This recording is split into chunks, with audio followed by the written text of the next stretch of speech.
तो tower of God's का season 2 release होने वाला है एंड आई गेस इससे अच्छा टाइम नहीं हो सकता इसके सीजन 1 के ऊपर बात करने का। तो आज हम टावर ऑफ गॉड्स के सीजन 1 को कवर करेंगे। तो टावर ऑफ गॉड्स एनीमे एक वेबटून की मानवा से अडेप्ट हुआ है जिसकी वर्ल्ड बिल्डिंग वन पीस से भी बड़ी है और कुछ लोग कहते हैं कि काफी बेटर भी है। वेल, जिन लोगों ने ऐसा कहा उन लोगों का तो मैं नहीं जानता क्योंकि मैंने इसकी मानवा रीड नहीं करी है और करता भी कैसे, 400 से ऊपर तो उसके चैप्टर्स हैं। लेकिन जब इसका सीजन 1 आया था तो वो मैं काफी पहले देख चुका हूँ, जहाँ मुझे एक बार को थॉट आया कि अब शायद मुझे इसकी मानवा पर जाना चाहिए। लेकिन उन दिनों मेरे पास थोड़ी सी वक्त की कमी थी इसलिए मैंने एनीमे ही देख लिया बस। तो टावर ऑफ गॉड्स जिसका एनिमेशन आप लोगों को थोड़ा सा लो लग सकता है लेकिन एक्चुअल में वो लो नहीं है, बस वो थोड़ा सा यूनिक है बाकी एनीमे से, ऐसा मेरा मानना है। पर इसकी स्टोरी लाइन नहीं, क्योंकि इसके सीजन 1 को पहले ही देखकर मैं जान गया था कि ये आगे चल के कुछ बड़ा करेंगे। तो आज इसलिए हम इसके पहले स्टेप को विटनेस करेंगे इसकी सीजन 1 के ऊपर बात करके। तो टावर ऑफ गॉड जिसका प्रीमाइस कुछ ऐसा है, एक दुनिया है जिसके मेन कैरेक्टर के बारे में हमें ज्यादा कुछ बताया नहीं जाता सिवाय इसके कि टावर है जिसके टॉप पर हाई रूलर्स है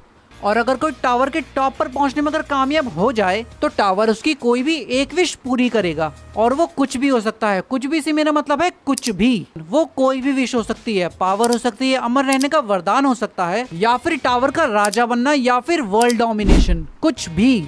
फिर तो सबसे पहले इस मिशन में एरन को जाना चाहिए। कहानी ये है कि टावर के ऊपर जाओ और तुम्हारी कोई भी एक विश पूरी होगी, पर ये सुनने में जितना आसान लग रहा है उतना एक्चुअल में ये है नहीं।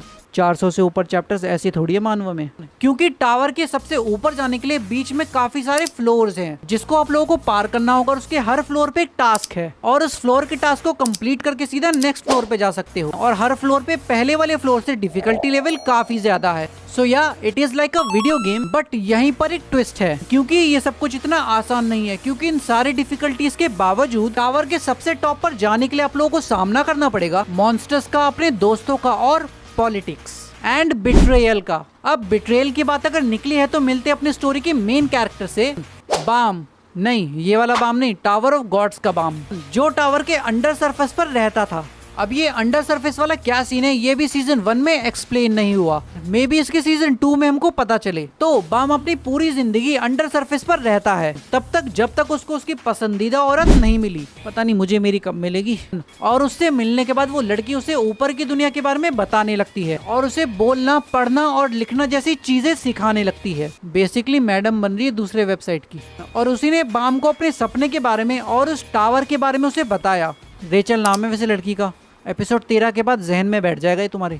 और रेचल ने बाम को अपने सपने के बारे में बताया कि जब वो टावर के ऊपर जाएगी तो उसका सपना है कि वो स्टार्स को बड़े करीब से देखे। ये कैसा सपना हुआ, क्योंकि उसने आज से पहले अपनी पूरी जिंदगी में कभी भी स्टार्स को नहीं देखा। तो इस पर बाम भी कहता है कि मैं भी कुछ ऐसा देखना चाहूंगा, लेकिन इससे पहले बाम को रेचल और कुछ समझा पाती उसे टावर के ऊपर जाना पड़ता है और वो सडनली गायब हो जाती है और वो जाते जाते उससे ये कह जाती है कि मेरा वक्त आ चुका है स्टार्स को देखने का, और बस गोली देके चली गई। जिस पर हमारा बाम एकदम बावला हो जाता है और सीधा टावर के ऊपर जाने की तैयारी करता है, जहाँ इन सब चीजों में उसकी हेल्प करता है टावर का केयर टेकर। जहाँ जब वो केयर टेकर बाम के मोटिव्स पूछता है कि आखिर वो क्यों जाना चाहता है टावर के ऊपर, तो जब बाम उसे अपनी डेस्टिनी बताता है कि उसे रेचल से मिलना है और उसे जानना है कि रेचल आखिर कहाँ गई, तो इस पर केयर टेकर एक क्रीपी सी स्माइल देकर बाम को उसका पहला टास्क देता है जिसे वो समहाउ क्लियर कर देता है। लेकिन यहाँ पर जो चीज होती है उसके स्वॉर्ड के साथ, जो कि एक्चुअल में टावर की प्रिंसेस की है। अब खैर ये वाला मैटर तुम एनीमे में ही देख लेना, मैं स्पॉइल नहीं करूंगा। लेकिन वीडियो को ज्यादा लंबा ना करते हुए एक सीधा शॉर्ट फॉर्म में मैं एक प्रीमाइस दूंगा कि टावर ऑफ गॉड्स एक एनीमे है जो कि मेनली फोकस करता है बाम के कैरेक्टर पर, जिस पर टावर पे ऊपर चढ़ने में उसकी हेल्प करते हैं ये कैरेक्टर और ये कैरेक्टर। इसमें से जो ये वाला कैरेक्टर है पर्सनली मेरा फेवरेट है, क्योंकि ये मेन कैरेक्टर से भी ज्यादा मेन कैरेक्टर लगता है, पता नहीं क्यों। अबे साले। तो टावर ऑफ गॉड्स का प्रीमाइस कुछ ऐसा है कि जो सबसे टॉप पर जाएगा उसकी कोई भी एक विश पूरी होगी। लेकिन ये इतना आसान नहीं है क्योंकि बीच में काफी सारी चीजें हैं, जिसमें से पॉलिटिक्स इन सभी चीजों का एक तरीके से मेन सब्सटेंस है, क्योंकि यहाँ पर टीचर भी पूरी तरीके से वाइट नहीं है, एक ग्रे शेड कैरेक्टर्स में है। और जैसे जैसे अपने कैरेक्टर्स एक के बाद एक फ्लोर ऊपर चढ़ते रहते हैं वैसे वैसे धीरे धीरे हमको पता चलता रहता है कि इस टावर में कुछ तो गड़बड़ है, जहाँ पर कोई भी चीज एक लीनियर तरीके से सीधी नहीं चल रही। फिर चाहे टावर के ऊपर जाने वाले प्लेयर्स की ही बात क्यों ना कर लो, लेकिन इन सभी चीजों को अगर एक तरफ अगर साइड किया जाए तो जो एक के बाद एक फ्लोर पर जो मिशन आते रहते हैं उन सभी को देखने में काफी मजा आता है कि आखिर किस तरीके से हमारा मेन कैरेक्टर उन सभी चीजों को पार करता है। लेकिन इस वीडियो को बनाने का का मेन मकसद ये नहीं था। मेन मकसद ये था कि मैं चाहता था आप एक बार इस एनिमे टावर ऑफ गॉड्स को देखो और बस वेट करो उसके एपिसोड 13 का, क्योंकि उसमें जो बड़ा सा झटका वेट कर रहा है आप लोगों का।